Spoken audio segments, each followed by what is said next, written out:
যদিও আপনাদের টাঙ্গাইলে একজন বুজুর্গ আছে নাম আব্দুল লতিফ সিদ্দিকী, তার কোনো গুনাহ নেই, আছে তার গুনাহ? সে নিজে বলছে, আমরা তো বলতেছি না। এরকম বুজুর্গ একটা থাকলে শয়তান দরকার নেই, কথা বলে না। আমি তার গীবত করতেছি না, এটা তার মানে এটা বাস্তবতা, যেহেতু সে সবার সামনে বলছে। তার থেকে বেঁচে থাকাটা আমাদের জন্য জরুরি, কি বলেন ঠিক না? শয়তান কয় আল্লাহ বাংলাদেশে এ থাকতে আমার দরকার কি? আমার চেয়ে বড় পীর যে লোক বলে আমার কোনো গুনাহ নাই, ও তো ভাই নবীদের উপরে চলে গেছে হালতটা এরকম। এর বহু বছর আগে একবার হজের বিরোধিতা করেছিল সে, আমরা ভুলি নাই, হজের বিরোধিতা করছে।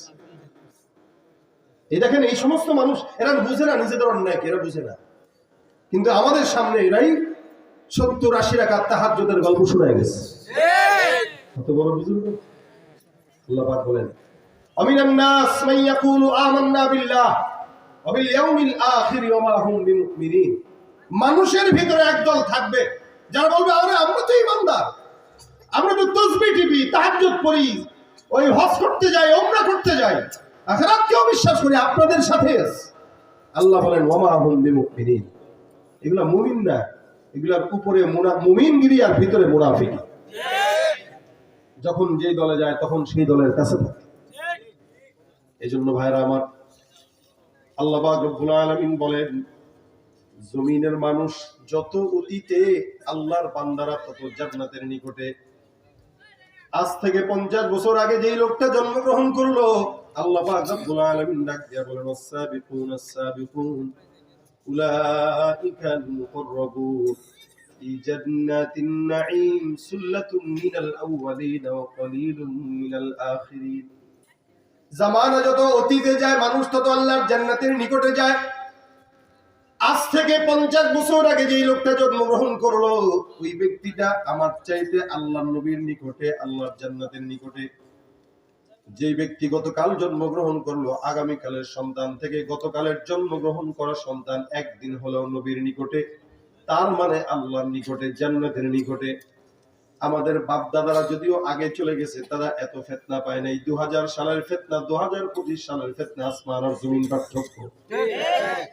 1990 সালের ফিতনা 80 সালের ফিতনা, ওনারা যখন জন্মগ্রহণ করছে যেই ফিতনা কল্পনাও করে নাই, ওই ফিতনা এখন আপনার আমার সন্তান পকেটের মধ্যে নিয়ে ঘুরে। এক সময় আমরা আমাদের বাবাদেরকে, দাদাদেরকে, নানীদেরকে, দাদিদেরকে, চাচা চাচিদেরকে দেখতাম, এক সময় মা খালাদেরকে দেখতাম, সকালবেলা ফজরের নামাজের পর কোনোদিন কোরআন তেলাওয়াত না করে ঘরের কাজের মধ্যে হাত দিত না। সকালবেলা ফজরের নামাজের পর আগে তেলাওয়াত করতো, তারপর উঠানের কাজে হাত দিত। বিকালবেলা কোরআন তেলাওয়াত, মাগরিবের পর ওয়াকিয়া, রাত্রিবেলা সূরা মুলকের তিলাওয়াত। 24টা ঘন্টা আমলের ভিতরে আমাদের মা বাবারা কাটাইতো। আমি নিজের কথা বলে, আমার বাবা একজন সাধারণ মানুষ, আলেমে দিন নয়, 40 বছর সচিবালয়ে চাকরি করেছেন, বড় একজন অফিসার ছিলেন। আমার বাবাকে এখনো পর্যন্ত আমি দেখি 75 বছর বয়স হয়ে গেছে। এই যে আজকে আপনাদের এখানে এসে রাত 9টার দিকে ফোন দিছি আম্মুরে, ওপাশ থেকে আব্বার কণ্ঠের তেলাওয়াতের আওয়াজ। জিজ্ঞাসা করলাম আব্বু কি করে? কোরআন তেলাওয়াত করে। আওয়াজ শুনছ না? নিজেবেলা যখন ছোট ছিলাম, ছোট সময় ঘুম থেকে যখন জাগতাম, প্রত্যেকদিন বাবার কণ্ঠে কোরআন তেলাওয়াতের আওয়াজে আমাদের ঘুম ভাঙতো, মায়েদের ওজিফার আওয়াজে আমাদের ঘুম ভাঙতো। একটা জল চৌকি ছিল আমাদের মা, আমাদের দাদিরা ব্যবহার করত। ওই জায়গায় সুন্দর করে জায়নামাজ বিছানো থাকতো, তাসবিহ থাকতো, ওজিফাও থাকতো। সকালবেলা ঘুম থেকে আমাদের ঘুম ভাঙতো মা বাবার কণ্ঠের কোরআন তেলাওয়াতের আওয়াজে। আর বর্তমান সময়ের বাচ্চাদের ঘুম ভাঙে মা বাবার মোবাইল, ফেসবুক, ইউটিউবের আওয়াজে। এক সময় আমরা গ্রামগঞ্জে দেখতাম মা বোনদেরকে রাত সকালবেলা দিনের বেলা যখন বের হইতো, সুন্দর করে রাস্তা দিয়ে হাঁটতো, পরপুরুষ যখন সামনে পড়তো, পরপুরুষ দেখার সঙ্গে সঙ্গে আমাদের মা বোনরা সুন্দর করে ঘুমটাটাকে এই পর্যন্ত দিয়া মা বোনরা সুন্দর করে কোন গাছের আড়ালে অথবা বিল্ডিং এর আড়ালে লুকায় যাইতো, যেন পরপুরুষ কোনোদিন তাদেরকে না দেখে, এমন ভাবে নিজেদেরকে আড়াল করে রাখতো। আর বর্তমান সময়ে অধিকাংশ মুসলমান নারীদের হালতটা তাকায় দেখেন, কিছু তো ভালো আছে আলহামদুলিল্লাহ, তবে অধিকাংশ নারীরা পুরুষদেরকে দেখলে পর্দা করে তো দূরের কথা, ওড়নাটা বুকে থাকলেও সেটাকে আবার সরায় দেয়। এই হলো বর্তমানের হালত। এখন 80 বছরের মুরব্বীরাও ফিতনার ভিতরে পড়ে যায়। 60 বছরের মুরব্বীরা পর্যন্ত 15-16 বছর 20 বছরের বেড়ে ছেড়ে বিয়ে করতে পাগল হয়ে যায়। ফিতনা। এই জন্য বললাম যত জামানা সামনের দিকে আগাবে ফিতনা তত বাড়বে। আল্লাহ পাক ডাক দিয়া বলেন অতীতের মানুষগুলাই জান্নাতি ওয়াস-সাবিকুন আস-সাবিকুন উলাইকাল মুকাররাবুন ফি জান্নাতিন নাঈম সুল্লাতুম মিনাল আউয়ালিন ওয়া কালিলুম মিনাল আখিরিন। জামানা যত সামনের দিকে আগাবে মানুষ তত জাহান্নামের দিকে আগাবে। জামানা যত অতীতে থাকবে মানুষ তত আল্লাহর জান্নাতের দিকে থাকবে। তবে টেনশনের কারণ নাই, আমরা আখিরি নবীর উম্মত। আল্লাহর নবী সাল্লাল্লাহু আলাইহি ওয়াসাল্লাম বলেন তোমরা আখিরি নবীর উম্মত হওয়ার কারণে সমস্ত নবীর উম্মতদের আগে আগে তোমরা জান্নাতে যাবা। সব নবীর উম্মতের আগে আমরা জান্নাতে যাব ইনশাআল্লাহ। যারা বলেন ইনশাআল্লাহ। আর এই ফিতনার জামানায় নবী চলে গেছেন 1450 বছর, এখনো পর্যন্ত গান বাদ দিয়া অন্য কোন গুনাহের আসবাব বাদ দিয়ে যে মাহফিলে বসে দিনের দুইটা কথা শুনতেছি, আল্লাহ আমাদেরকে জান্নাতে নেবে না তো কাকে নেবে? কাকে নেবে? হ্যাঁ গুনাহ হয়েছে, বলতে পারেন গুনাহ হয়েছে। গুনাহ আমাদের এই সাদা কাপড়ে যেরকম ময়লা লাগে বিবিরা ধোয়, গ্রামের মহিলারা আষাঢ় দিয়া দেয় ধোয়, আর শহরের মহিলারা ওয়াশিং মেশিনে ঢুকায় দেয়। আষাঢ় দিয়া ধুইলে আপনি চিন্তা করলেন আরে 700 টাকা গজের কাপড় আষাঢ় দিলে কি ঠিক আছে? আস্তে দাও, বিবি আস্তে করে আদর দিয়ে ধোয়। আচ্ছা এরকম সাবান লাগায় দলে, পরের দিন ইস্তারি করতে যান দেখেন এখানে ময়লা সেখানে ময়লা। কি ব্যাপার কাপড় ধোও নাই? তো ধুইছি তো, আপনি যেন ধমক দিছেন তো ঘষা বাদ দিয়ে আদর করে ধুইছি। আদর করে ধুইলে কি ময়লা পরিষ্কার হয়? আমাদের গুনাহের কিছু কালো দাগ আমাদের শরীরে আছে, এটা সবার আছে। এখন গুনাহের কালো দাগ দিয়ে তো আল্লাহর বান্দাকে জান্নাতে নিবে না। কারণ জান্নাত নিয়ামতের জায়গা, পরিচ্ছন্ন জায়গা। এই জান্নাতে নেওয়ার জন্য উপযুক্ত করার জন্য হয়তো সাময়িক সময় কিছুদিনের জন্য জাহান্নামে রাইখা এটা পরিচ্ছন্ন করে তারপরে চিরস্থায়ী জান্নাত দিয়ে দিবেন। কিছুদিনের জন্য যেটা রাখবেন এটা আল্লাহ পাক ছেড়ে দিয়ে রাখবেন না, আল্লাহ কিছু ধরে রাখবেন যে না বান্দার যতটুকু সামর্থ্য ততটুকু। ভাই আল্লাহর উপরে, আল্লাহ পাকের উপর ভরসা ঠিক মতো রাখবেন। মাঝে মাঝে ঘরের ভিতরে বিবির সাথে আল্লাহর ব্যাপারে মুজাকারা করবেন, এটা আমরা করি। আমার বিবি যদি কখনো বলে হারে কবরে, মাঝে মাঝেই বলে কবরে গেলে আপনি একটু থাইকেন পাশে সওয়াল জবাব পর্যন্ত। লাভ কি? আল্লাহ পাক তো আছেই, আমার থাকা দরকার কি? কয় আল্লাহ জানে কবরের কি হাল হয়। এটা ঘরে মুজাকারা করলে অনেক সময় ইমানের জজবা বাড়ে। আমাদের বিবিদের সাথে আমাদের ইমানি মুজাকারা নেই, এই জন্য ঘরে বাচ্চারাও শিখে না, বিবিও শিখে না, পর্দাও করে না, নামাজও পড়ে না। এই জন্য সবচেয়ে দুনিয়ার কল্যাণময় সম্পদ হলো নেককার বিবি। আর দুনিয়া হলওয়াতুন খাদিরা, এই দুনিয়াটা অনেক চমৎকার। আর দুনিয়া কুল্লুহা মাতা ওয়া খায়রু মাতা'আদ দুনিয়াল মারআতুস সালিহা। রাসূল সাল্লাল্লাহু আলাইহি ওয়াসাল্লাম বলেন দুনিয়ার সবচেয়ে উত্তম ভোগ সামগ্রী একটা নেককার বিবি। সুবহানাল্লাহ, আস্তে বলেন নেককার বিবি, নেককার বিবি। এই বিবির সাথে মাঝে মাঝে মুজাকারা করবেন। তা আমি বলি সান্ত্বনা দিয়া, শোনো আল্লাহ পাক এই গোটা দুনিয়া, এত বিশাল বড় দুনিয়ার ভিতরে আমার মতো তোমার মতো ছোট্ট একটা প্রাণী মাখলুককে আল্লাহ পাক জাহান্নামে পুরে আল্লাহর খুব বেশি শান্তি লাগবে, বিষয়টা এরকম না। আল্লাহর শান্তি লাগবে না, অশান্তি লাগবে। যেমন সন্তানদেরকে মারার পরে অশান্তি লাগে, তা আপনার আমার যদি সন্তানের প্রতি মায়া এত থাকার পরেও একটু আঘাত দেওয়ার পরে কষ্ট লাগে, আল্লাহর কি মহব্বত আমাদের ভিতরে কম না বেশি? রাসূল সাল্লাল্লাহু আলাইহি ওয়াসাল্লাম বলেন, আবু হুরায়রা থেকে বর্ণিত, মহব্বত প্রেম ভালোবাসা যখন আল্লাহ পাক রব্বুল আলামিন বানায়, এটাকে 100 ভাগে আল্লাহ পাক রব্বুল আলামিন ভাগ করে কয়শো? 100 ভাগে ভাগ করার পর আল্লাহ পাক রব্বুল আলামিনের হাবিব বলেন গোটা দুনিয়াতে 1 ভাগটা ছড়া দেয়, ইনসানের ভিতরে দেয়, জিন্নাতের ভিতরে দেয়, মাখলুকাতের মধ্যে দেয়। গোটা দুনিয়ার ভিতরে আল্লাহ পাক রব্বুল আলামিন 1 ভাগটা ছড়ায় দেয়। বলেন বাকি থাকলো 99 ভাগ। এই 99 ভাগ মহব্বত শুধুমাত্র আল্লাহ পাক বান্দাকে মাফ করার জন্য তার নিজের কাছে রেখে দিয়েছে। তুমি পারো করতে মোচন অভাব দুঃখী লোকে, তুমি পরম মুক্তিদাতা মালিকে জগতের, তোমার কাছে চাই যে পানা আমরা প্রতিদিন, তোমার দয়ায় পূর্ণ আমার সারা নিশিদিন। আল্লাহ তুমি দয়ার সাগর, আল্লাহ তুমি দয়ার সাগর, রহমানুর রহিম। তোমার দয়ায় পূর্ণ আমার সারা নিশিদিন। দয়া করবেন কে? আল্লাহ পাক রব্বুল আলামিনের দয়া অনেক বেশি। হাদিস শরীফে আমার পয়গম্বর ডাক দিয়া কয়, বনি ইসরাইলের জামানের একজন বান্দা একটা নয়, দুইটা নয়, 99টা খুন করলো, হত্যা করলো। এই বান্দার দিলটার মধ্যে একটা জিনিস আছে, আল্লাহ এতগুলা অন্যায় করলাম, মাফ চাওয়া দরকার। বান্দা এখন একজন আবেদের কাছে চলে যায়। আবেদ মানে ইবাদতকারী, আলেম মানে দ্বীনের জ্ঞানী। আবেদ আর আলেম এক নয়। ফাদলুল আলিমি আলাল আবিদি কাফদলি আলা আদনাকুম। 1000 আবেদ যদি একসঙ্গে দাঁড়ায় যায়, একজন আলেমের সম্মান আল্লাহর দরবারে অনেক বেশি।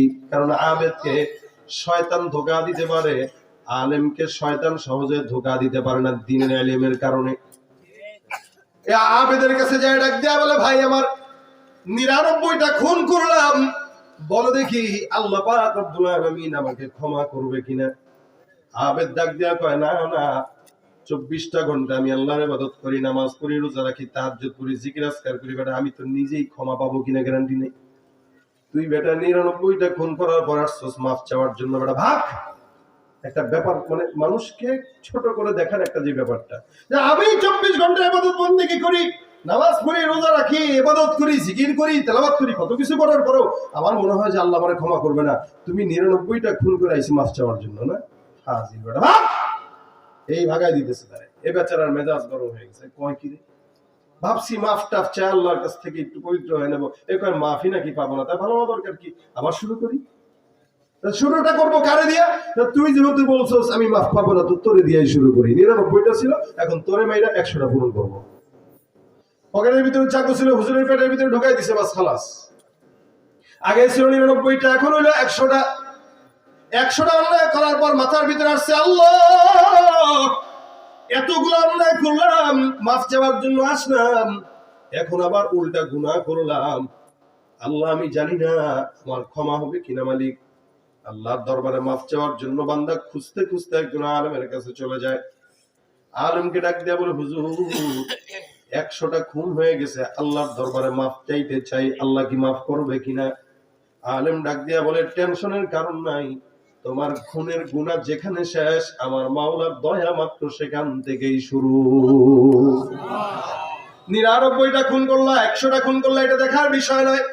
হাদিস আমার পয়গম্বর ডাক দিয়া বলে, কোন ইমানদার বান্দা, গুনাহগার বান্দা একবার যদি আস্তাগফিরুল্লাহ পড়ে, আল্লাহর নবী সাল্লাল্লাহু আলাইহি ওয়াসাল্লাম বলেন, একবার ইস্তিগফার পড়ার কারণে আমার আল্লাহ ওই বান্দার সমুদ্রের ফেনা পরিমাণ গুনাহ থাকলেও সব গুনাহগুলো আল্লাহ পাক মাফ করে দেয়।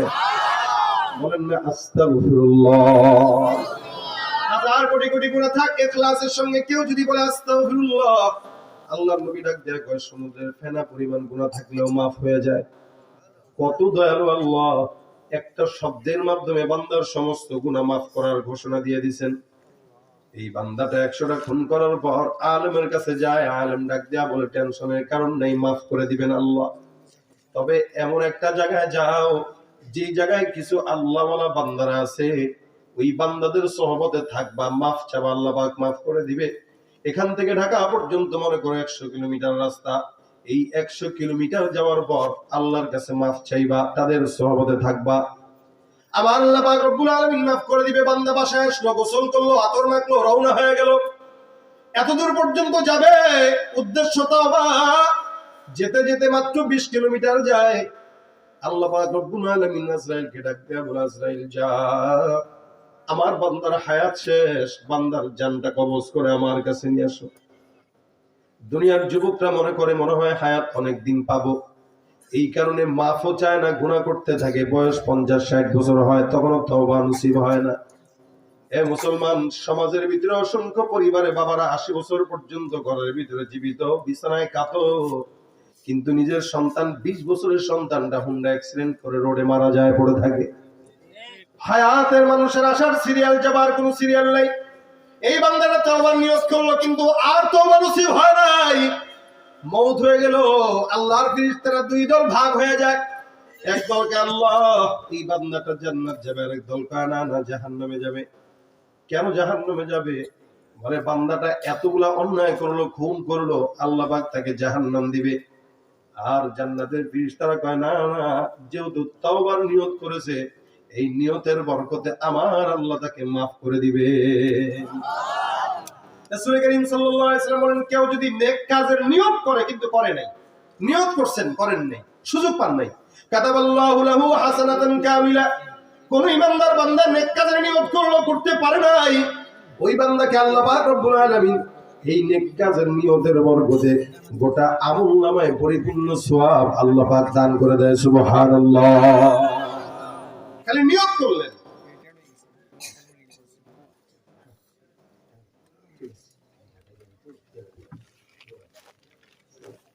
সবাইকে কষ্ট দিছি, ভালো থাকে।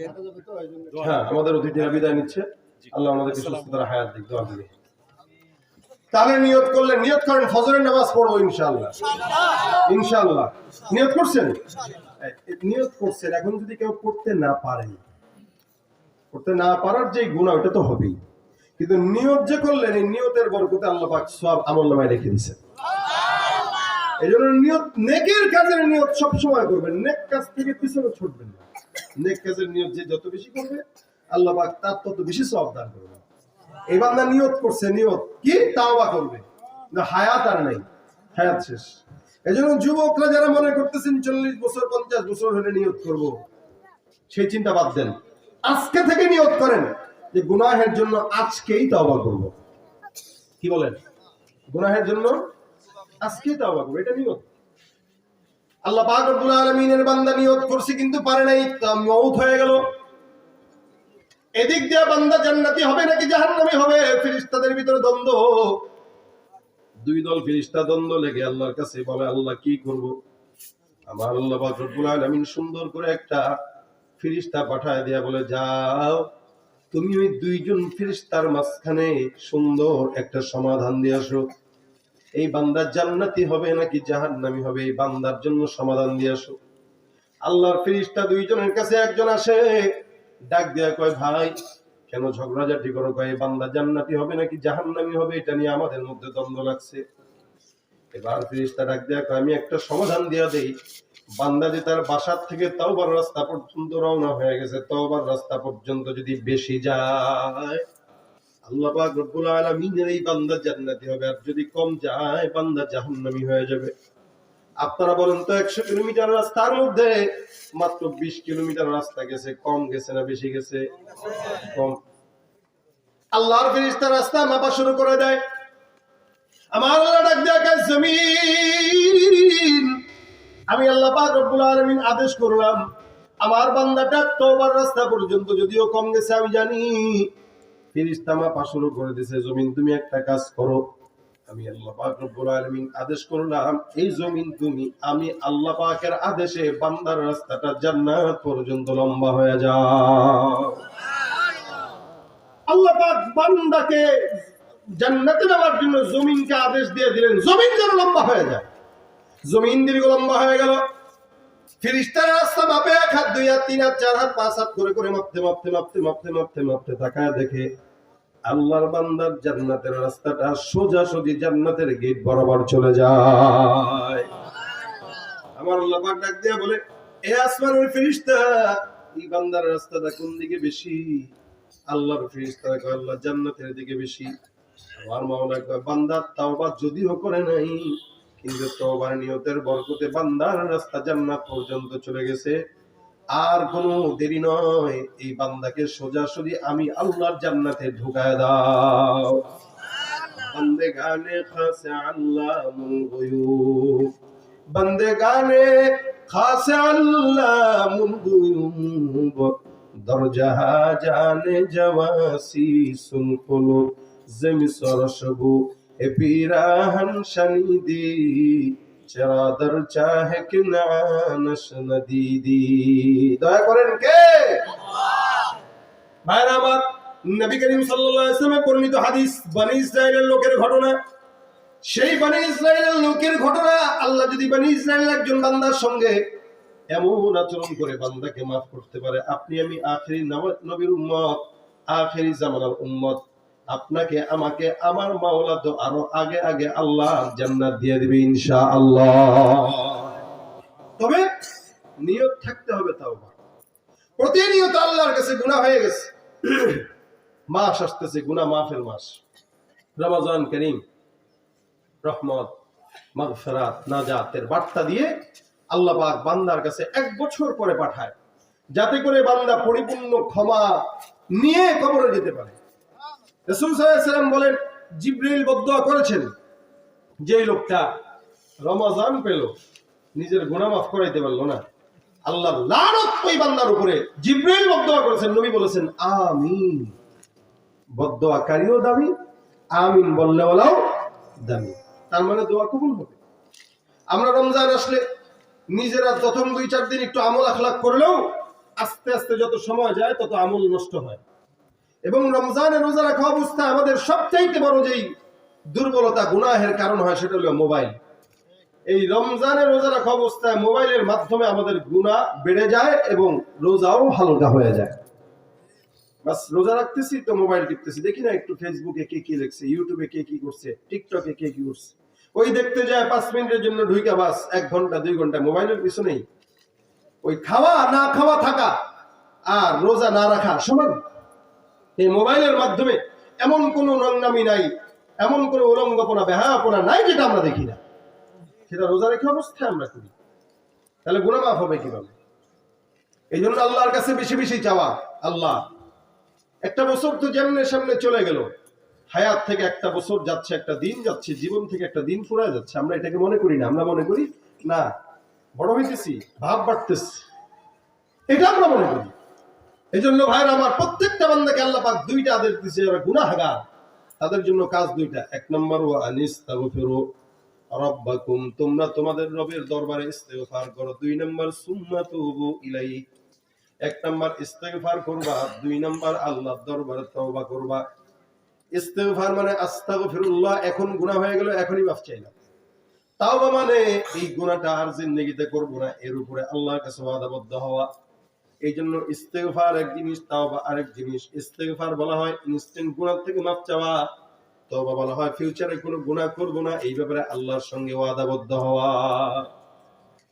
ইস্তেগফার তওবা উভয়টা যখন এক হয়, আল্লাহ পাক বলেন ইউমাত্তিউকুম মাতাআন হাসানান ইলা আজালিন মুসাম্মা, মওত পর্যন্ত বান্দার যত কল্যাণ দরকার সব কল্যাণ আমি আল্লাহ বান্দাকে দান করি। চাকরি হয় না, চাকরি দিবে। ব্যবসায় বরকত নাই, ব্যবসায় বরকত দিবে। দোকানে বেচা কিনা নাই, দোকানে বেচা কিনা দিবে। ক্ষেত খামারে ফসল নাই, ফসলে বরকত দিবে। নেককার বিবি নাই, নেককার বিবি দিবে। নেককার সন্তান নাই, নেককার সন্তান দিবে। বাচ্চা কথা শুনে না, কথা শোনায় দিবে। আসমান থেকে বৃষ্টি হয় না, বৃষ্টি দিয়ে দিবে। ফসলাদি হয় না, ফসল দিয়ে দিবে। নদী নালার পানি শুকায় গেছে, পানি দিয়ে দিবে। কি চান? আল্লাহ পাক বলেন সমস্ত নিয়ামত আমি আল্লাহ তোমাকে দিব। আমল কয়টা? কথা কয় না। আমার মাইকও দুর্বল, জনগণও দুর্বল, আমি নিজেও দুর্বল। মাইকালা ভাই তো মনিটর আনছে, শো না চালাইছে না বাড়ি দিছে, মনিটরটা বন্ধই রাখছে। মনিটর থাকলে কি এই লোকটা বসে থাকতে পারতো এখানে? এখন আর দিয়ে কি করবেন ওয়াজ শেষের দিকে? তাহলে আমল 2টা, কাজ 2টা, একটা হলো ইস্তেগফার, আরেকটা হলো তাওবা। এই ছোট্ট 2টা কাজ। তওবা তো আর প্রতিনিয়ত করে না, একবারই করবেন যে আল্লাহ আজকের এই গুনাহ আমি আর জিন্দেগিতে করব না, এই ব্যাপারে তাওবা। দ্বিতীয়বার যেন সেই গুনাহ আর না হয়। আর ইস্তেগফার প্রতিনিয়তই করা যায়, কারণ ইস্তেগফার শুধু গুনাহ মাফের জন্য হয় না, ইস্তেগফার অনেক কারণেই হয়। ইস্তেগফার বান্দা করবে যে কোনো কারণে। হাসান বসরি রাহমাতুল্লাহ আলাইহির নাম আপনারা শুনছেন কিনা জানি না। হাসান বসরি একবার বসা, ওনার মজলিসে একটা লোক ঢুকলো। ঢোকার পরে এই লোক এসে ডাক দিয়া বলতেছে, হযরত আমার জীবনে এমন কোনো গুনাহ নাই যে গুনাহ আমি করি নাই, আমার ছোট্ট একটা আমল দেন যে আমলের কারণে আল্লাহ আমার সব গুনাহ মাফ করে দিবেন। হাসান বসরি রাহমাতুল্লাহ বলেন, ছোট্ট আমল চাও? বলে হ্যাঁ। কয় কেন? লম্বা আমল তো করতে পারবো না। ঠিক আছে যাও, ছোট্ট আমল দিলাম, পড়বা আস্তাগফিরুল্লাহ। কি? লোকটা চলে গেল, গুনাহ মাফের জন্য আমল নিয়ে গেল। দ্বিতীয়ত আরেক বান্দা ঢুকলো। ঢোকার পরে বলতেছে, হুজুর আমাদের এলাকায় আসমান থেকে বৃষ্টি হয় না, আমাদেরকে একটা আমল দিবেন নি, আমরা যেন আসমান থেকে একটু বৃষ্টি টিষ্টি পাই। হাসান বসরি কয়, যাও তুমিও পড়বা আস্তাগফিরুল্লাহ। প্রথমে গুনাহ মাফের জন্য আসলো, বলে দিছে আস্তাগফিরুল্লাহ পড়ো। দ্বিতীয়ত আসমান থেকে বৃষ্টি আসে না, এই জন্য আমল দিয়ে দিছে, সেটাও কি আস্তাগফিরুল্লাহ। 3 নাম্বার, একজন বান্দা আসলো, ডাক দিয়ে কয়, হুজুর বিয়ে করলাম, সন্তান হয় না, এমন একটা আমল শিখায় দেন যে আমলের কারণে আল্লাহ পাক রব্বুল আলামিন সন্তান দান করবেন। আরেকজন বান্দা এসে বলে, হুজুর সম্পদে বরকত নাই, এমন একটা আমল দেন যে আমলের কারণে আল্লাহ পাক সম্পদ দান করবেন।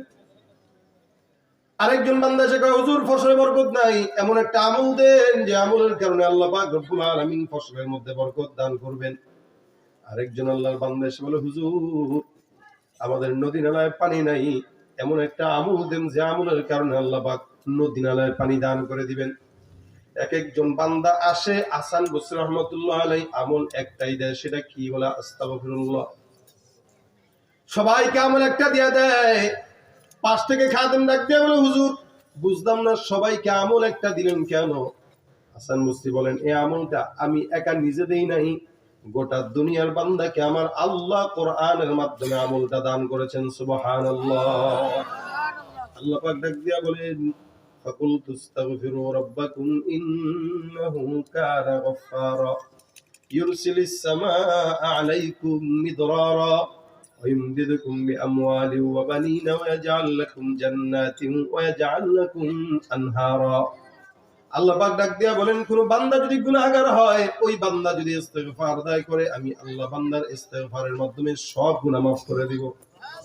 2 নাম্বার, ইউরসিলিস সামা আলাইকুম মিদরারা, যদি আসমান থেকে বৃষ্টি না হয়, বান্দা যদি ইস্তেগফার বেশি বেশি করে, আমি আল্লাহ বান্দার আসমান থেকে বান্দার জন্য বৃষ্টির ফয়সালা করে দিব।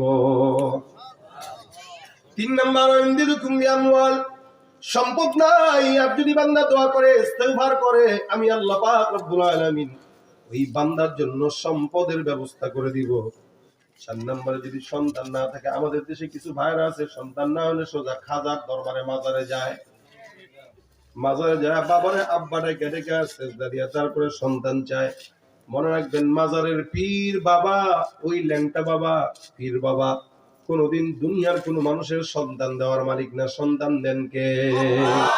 পীরগিরি আর মাজার পূজা চলছে দেশটা জুড়িয়া, শিরকি আর ভণ্ডামিতে দেশটা গেছে ভরিয়া। পীরগিরি আর মাজার পূজা চলছে দেশটা জুড়িয়া, শিরকি আর ভণ্ডামিতে দেশটা গেছে ভরিয়া। গাজার কলকি টান মারিয়া, গাজার কলকি টান মারিয়া দেখায় খাজার শান, ওরা শিক্ষিত শয়তান, ওরা শিক্ষিত শয়তান, ওরা শিক্ষিত শয়তান, ওরা শিক্ষিত শয়তান। সন্তান দিন কে? আল্লাহ। এই জন্য সন্তান যদি না হয়, বাস আল্লাহর কাছে চাও। 5 নম্বর, আল্লাহ পাক রব্বুল আলামিন বলেন, ওয়াজআল লাকুম জান্নাতিন ওয়াজআল লাকুম আনহারা, ফসল আদিতে বরকত যদি না থাকে, বান্দা বেশি বেশি ইস্তেগফার করো, আল্লাহ পাক ফসলের মধ্যে বরকত দান করবেন। আর যদি নদী নালায় পানিও না থাকে, ইস্তেগফারের মাধ্যমে আমার আল্লাহ বান্দার নদী নালাগুলো ভরপুর পানি দান করে দিবে। নবী করিম সাল্লাল্লাহু আলাইহি ওয়াসাল্লাম বলেন, কেউ যদি এই ইস্তেগফার আমলটা তার জবানে উঠায় নেয়, জবানে লাজিম বানায় নেয়, জাআলাল্লাহু মিন কুল্লি হাম্মিন ফারাজা, যতই মুসিবত, যতই টেনশন পেরেশানি, আল্লাহ পাক সমস্ত পেরেশানি বান্দার জন্য দূর করে দিবেন। সুবহানাল্লাহ। মুসিবত, চাকরি হয় না, পেরেশানি, রিজিক নাই, কি দরকার, সবকিছু ইস্তেগফারের বদৌলতে আল্লাহ পাক দান করে। এই কারণে নিজের ব্যবসা প্রতিষ্ঠানে বসা, ফসলাদিতে চাষাবাদ করতেছি, দোকানে বসা আছি, রিক্সা চালাইতেছি, অটো চালাইতেছি, ভ্যান চালাইতেছি, বাস চালাইতেছি, হেল্পারগিরি করতেছি, যা করি হাতের কাজ আছে, পায়ের কাজ আছে, জবানে তো আমাদের কোনো কাজ থাকে না। আমরা জবানের কাজ উঠায় নেব, আস্তাগফিরুল্লাহ, আস্তাগফিরুল্লাহ। এটা জবানের জিহ্বাটাকে ইস্তেগফারের পানি দিয়া ভিজায় নেন, দেখবেন আল্লাহ পাক আপনার এই ইস্তেগফারের বদৌলতে কি দরকার সব দান করে দিবেন। এমন কিছু নাই যেটা আল্লাহ পাক ইস্তেগফারের বদৌলতে দেয় না। কতটুকু? আস্তাগফিরুল্লাহ, আস্তাগফিরুল্লাহ, যদি বেশি পারেন আস্তাগফিরুল্লাহ রাব্বি মিন কুল্লি যামবি ওয়া আতুবু ইলাই, আস্তাগফিরুল্লাহ রাব্বি মিন কুল্লি যামবি ওয়া আতুবু ইলাই, এতটুকু। আর যদি এতটুকু না পারেন আস্তাগফিরুল্লাহ আস্তাগফিরুল্লাহ আস্তাগফিরুল্লাহ আস্তাগফিরুল্লাহ। নবী বলেন, আমি নবী মাসুম হওয়ার পর প্রত্যেক দিন 100 বার ইস্তেগফার করতাম, 70 বারের বেশি ইস্তেগফার করতাম। নবী করিম সাল্লাল্লাহু আলাইহি ওয়াসাল্লাম যদি 70 বার পরে, 100 বার পরে, আপনার মতো আমার মতো গুনাহগার বান্দা 1 কোটি বার পড়া দরকার, ঠিক কিনা? কিন্তু আমরা করি কয়বার? একবার। কবে যে পড়ছি মনেও নেই। রমজান সামনে, একদম সন্নিকটে। শাবানে আমরা এখনো পর্যন্ত গুনাহ জড়িত, অথচ শাবানের ব্যাপারে রাসূল সাল্লাল্লাহু আলাইহি ওয়াসাল্লাম বলেন এই মাসে আল্লাহ পাকের কাছে বান্দার আমলনামা পেশ করা হয়। এইজন্য রাসূল রোজা রাখতেন বেশি বেশি। কেন? যাতে আল্লাহর কাছে নবী করিম সাল্লাল্লাহু আলাইহি ওয়াসাল্লামের আমলের, রোজার হালতের আমলটা যায়। আর আমরা কি করি? গুনাহ করতেছি এখনো পর্যন্ত। তাহলে আমার আমলনামাটা আল্লাহর কাছে এমন অবস্থায় গেল যে আমি গুনাহগার। এইজন্য শাবান মাসে নিয়ত করেন, আর যতগুলো দিন আছে আমরা একটা গুনাহ করব না ইনশাআল্লাহ। জোরে বলেন একটা, অন্তত নেক কাজ করতে না পারি, গুনাহের কাজ করব। ভাই নেক করাটা বুজুর্গি না, বেশি তাহাজ্জুদ পড়াটা বুজুর্গি না, বেশি কোরআন তেলাওয়াত করাটা বুজুর্গি না। বুজুর্গি হইল গুনাহ থেকে বেঁচে থাকা। যে যত বেশি গুনাহ থেকে বেঁচে থাকলো সে তত বেশি বুজুর্গ, তত বেশি ওলি হয়ে গেল। আপনি 5 ওয়াক্ত নামাজ পড়েন, হালাল খান, মানুষকে কষ্ট দিয়েন না, ঠকায়েন না, বাস খালাস। বেশি নেক দরকার নাই, তাসবিহ তাহলিল কিছুই করেন না, দরকার নাই। কিন্তু গুনাহ থেকে বাঁচেন। যে গুনাহ থেকে বাঁচলো সে বড় বুজুর্গ, বড় ওলি। এই জন্য আমরা নেক কাজ করতে না পারলেও গুনাহ অন্তত করব না ইনশাআল্লাহ। আর যদি হয়েও যায়, ইস্তেগফার। রাত্রেবেলা শোয়ার আগে প্রতিদিন বিবির সঙ্গে মুহাসাবা করবেন। বিবিকে বলবেন তুমিও প্রতিদিন 100 বার পড়বা, আমিও 100 বার পড়বো। রাত্রেবেলা ঘুমের আগে মুহাসাবায় বিবিরে বলবেন তুমি পড়ছো না, আমিও তো পড়িনি, তাহলে চলো দুইজন মিলে পড়ি। কত সম্পর্ক, কত সুসম্পর্ক সেই স্বামী স্ত্রীর ভিতরে, যে স্বামী স্ত্রী একজন একজনকে আমলের প্রতি উদ্বুদ্ধ করে। আমাদের সমাজে এগুলো নাই বলেই পরকীয়া নামক ব্যাধি বাড়তেছে। নিজের বউরে মজা লাগে না, পাশের বাড়ির ভাবিরে ঠিকই মজা লাগে। এই হলো হাল। এই হাল থেকে আল্লাহ পাক যেন আমাদের দেশকে হেফাজত করে, বলেন আমিন। এই জন্য বিবির সঙ্গে আমলি মুহাসাবা করবেন, আমলি জিন্দেগি কাটাবেন। রমজান আসতেছে, প্রতিনিয়ত গুনাহ মুক্ত হায়াত যেন আল্লাহ পাক আমাদেরকে দান করে। সবসময় যেন ইস্তেগফারের আমলটা বেশি বেশি করতে পারেন। এই জন্য প্রত্যেক দিন কমাস কম 100 বার এটা নিয়তে রাখবেন। 5 ওয়াক্ত নামাজ যাদের পড়ার অভ্যাস আছে, প্রত্যেক নামাজের পরে 20 বার করে পড়লেও তো 100 বার হয়ে যায়। কি লাগে?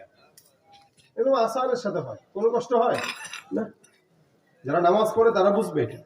নামাজের পরে 20 বার করে পড়ে 20 সেকেন্ড লাগবে ইস্তেগফার 20 বার করতে। 20 সেকেন্ডে আপনার যদি সমস্ত গুনাহ মাফ হয়, লস হবে? এই জন্য আমরা বেশি বেশি চেষ্টা করব রমজানেও রোজা হালতে, রোজা রাখা অবস্থায় কোনো গীবত শিকায়েতে মগ্ন না থেকে, মোবাইল না চালিয়ে, কোনো গুনাহের আসবাবে না দেখে, যতক্ষণ সময় হয় জবানে একটু ইস্তেগফার জিকির উঠাবেন। সারা বছরের সমস্ত গুনাহ রমজানের এই বরকতে আল্লাহ পাক রব্বুল আলামিন মাফ করে দিবেন। এবং ওই রমজানের বরকতে 11 মাসটাও আপনার অনেক নেক কাজের মাধ্যমে যাবে ইনশাআল্লাহ। আমরা চাই নেককার হইতে। আজকের এই মজমা থেকে নিয়ত করব, যাদের সন্তান হয় না, যাদের ফসলে বরকত হয় না, যারা বিপদে আছেন, মুসিবতে আছেন, পেরেশানিতে আছেন, প্রত্যেকের জন্য আমল। আপনি যেই নিয়তেই পড়েন ইস্তেগফার, বিপদে পড়বেন ইস্তেগফার করেন, পেরেশানিতে আছেন ইস্তেগফার করেন, ইনশাআল্লাহ আল্লাহ পাক আপনার সকল পেরেশানি দূর করে দিবেন, প্রত্যেকের জন্য অভাব দূর করে দিবেন, দোকানপাটে আল্লাহ পাক বরকত দান করে দিবেন, যা দরকার হয় সব দান করবেন। ওয়াদা দিবেন কে? আল্লাহ। আল্লাহর ওয়াদা মিথ্যা? সত্য। এই জন্য নিয়ত করব কারা কারা পড়বে ইনশাআল্লাহ। আল্লাহ আপনি আমাদের তৌফিক দান করেন, আমিন। এই যে নিয়ত করছেন, বরকতের সওয়াব লেখা হয়ে গেছে। আজকে এই অসুস্থ শরীর নিয়ে ভাঙা কণ্ঠে ভাঙা গলায় আপনাদের সামনে 2-4টা কথা যেটা বললাম, এটা যদি বাসা পর্যন্ত নিতে পারেন, কামিয়াবি এই জায়গায়। এটাই হলো সবচেয়ে বড় কামিয়াবি। একটা মাহফিল থেকে আসবো, 2-4টা কথা শুনবো, এটা বাসা পর্যন্ত নিব আমলের নিয়ত, তাহলে মাহফিল কামিয়াব, নিজেরাও কামিয়াব। কি বলেন, ঠিক না? এই জন্য প্রত্যেকটা আমল এক একটা মাহফিল থেকে যেন আমরা নিতে পারি। আজকে বিশেষ করে ইস্তেগফারের আমলটা